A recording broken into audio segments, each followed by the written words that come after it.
Hello BeeBusinessBee fans and welcome to today's special BeeBusinessBee vlog, where I thought today we'd cover the news topic about HMV and how they're in the news because potentially they could be saved by Mike Astley, the owner of Sports Direct. Now, one thing that they've been talking about in the news about HMV is how do they survive in a market where the conditions are ever changing? And it's a great example of external factors and how external factors can impact on a business.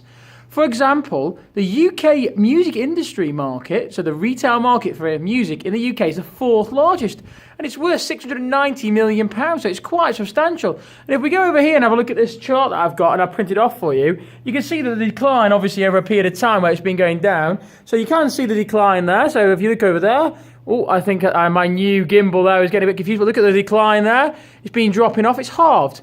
Technically speaking, when we think logically about this, what's happened to the physical sale of records now when it comes to the music industry is less than 50%, but it's still a fairly substantial amount.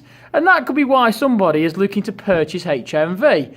One of the questions we have to ask ourselves, and one of the real topics here is, when it comes to that, is how can HMV survive? Now, in my eyes, they've got three strategies. Strategy one, they look to carry on in the model they're doing at the moment. So maybe they look to try and go down the nostalgic route. They try and find the aging demographic population we've got, and they'll hopefully try and purchase more CDs.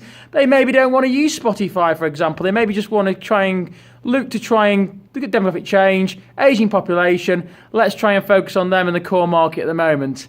Alongside that, they may try and do some sort of form of diversification. A little bit risky, but they may look to try and do it. Maybe they'll look to try and develop an online streaming service. For example, there may be a niche in the market for a free version. Think about Spotify, for example, or the streaming services exist, but maybe they'll try and look to do something along the lines of looking like a free service. So rather than have to subscribe, you maybe can sponsor by adverts, and they'll use the power of the HMV brand. An intangible asset. So maybe they'll try and use that intangible asset and they'll go, yeah, we'll use that strength of the brand, we'll try and sell this and we'll get people to download the app, for example, and stream into it. Alongside that, they might like to upsell. Maybe they'll start to look at some ticket sales, for example. They could maybe look at doing something where they try and host concerts or they become an exclusive retailer. One of those things that people might quite like the idea of. So it's an interesting one. There's strategies that possibly HMV could look at. Or, now this could be risky, but it's a little bit out the edge and it's something different. They possibly could look to becoming a record label. Imagine if HMV were able to sign exclusive deals with artists. They could then restrict which platforms we went on. So if you wanted to buy the music, you'd have to go into HMV. That means they've got a purpose again. That means there's a physical need to go to HMV or to go onto their website and purchase. So maybe that's the way that HMV will go. Maybe they'll start to look to new markets, new strategies. Of course, there is one problem if they look at the streaming route.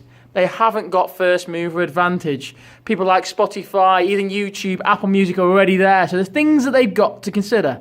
However, it's fairly clear the brand HMV is intangible and it's got lots of value. Otherwise, there'll be no reason for anybody to purchase it.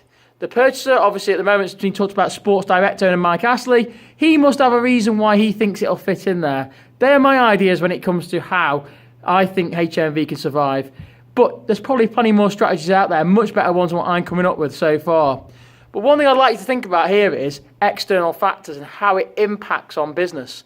Of course, HMV's biggest problem is the high street has got a declining market share because of the competition online.